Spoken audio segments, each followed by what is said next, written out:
السلام عليكم ورحمة الله وبركاته. ازيكم يا اصدقائي؟ عاملين ايه؟ يا رب كده دايما تكونوا بخير.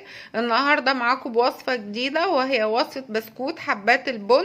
الوصفة دي نوع من انواع البسكوتات على شكل حبة البن.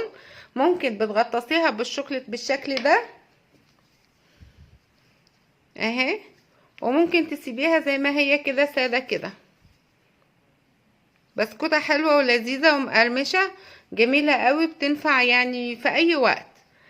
دي طبعا الوصفة دي لعشاق القهوة والنسكافيه، حلوة قوي قوي قوي مع فنجان النسكافيه، طعمها لذيذ فعلا. يلا بينا كده نعرف عملنا ازاي ونعرف مقاديرها ايه. يلا بينا على المقادير. بسم الله.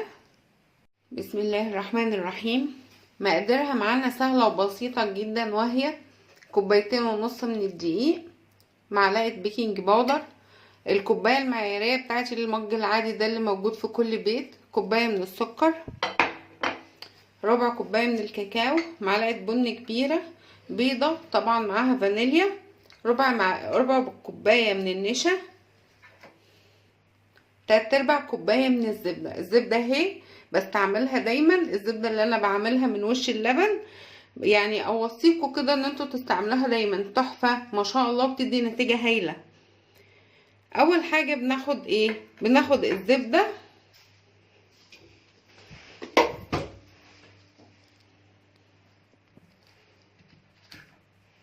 اخد الزبدة مع السكر واضربهم كويس قوي. بسم الله.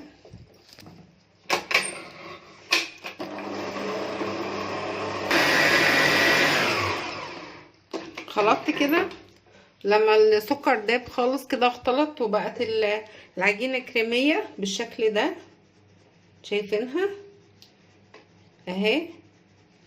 اضيف بقى ايه؟ اضيف البيضة معاها الفانيليا واخلطهم تاني مع بعض. خلطت كده لغاية لما البيضة اختفت، انزل بالباقي كله، كل المواد الجافة، معلقة البن والكاكاو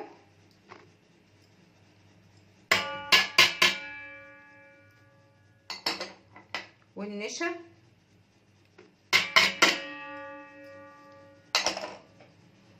والبيكنج باودر والدقيق، كله دفعة واحدة. المقادير دي مظبوطة ان شاء الله، هتطلع نتيجة حلوة قوي.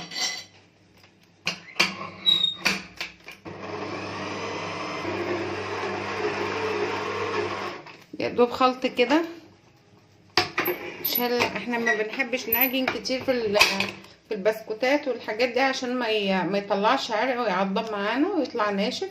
اهي العجينه اهي حلوه لينه ما شاء الله اهي. ريحه البن مع الكاكاو ريحته تحفه جدا اهي.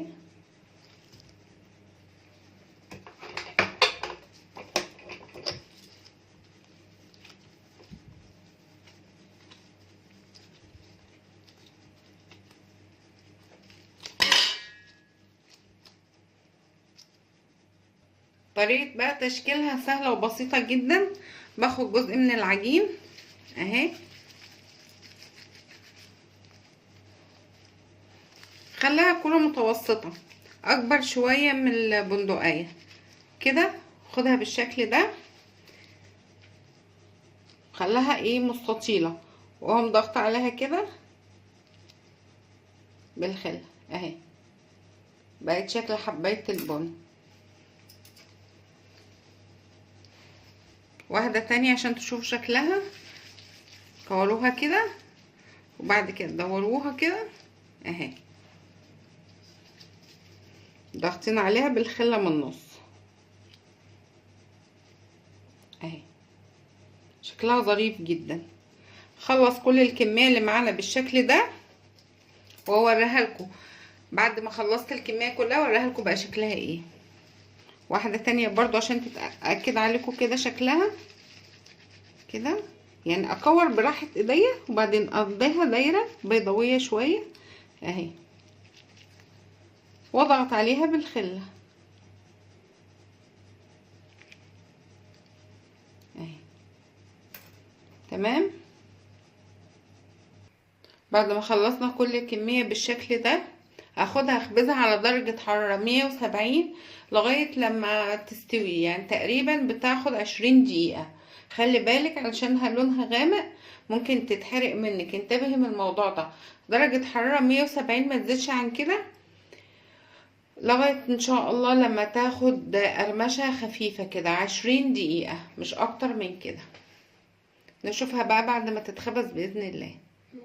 البسكوتات اهي بعد ما خرجت من الفرن اهي مستوية وحلوة. بتحركيها كده في الصاج عشان ما تلزقش وهي سخنة اهي كده مستوية اهي من غير ما تاخد لون زيادة اهي، حلوة قوي ما شاء الله.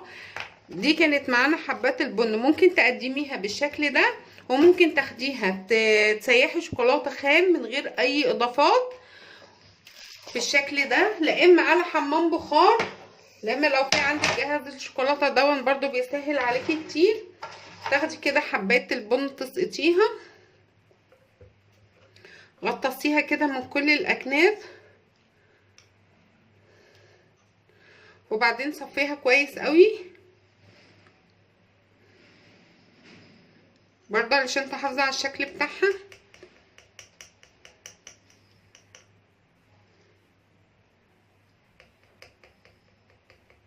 صفيها كده كويس، تاخديها على بلاستيك او على ورق زبده لغايه لما تجف تماما.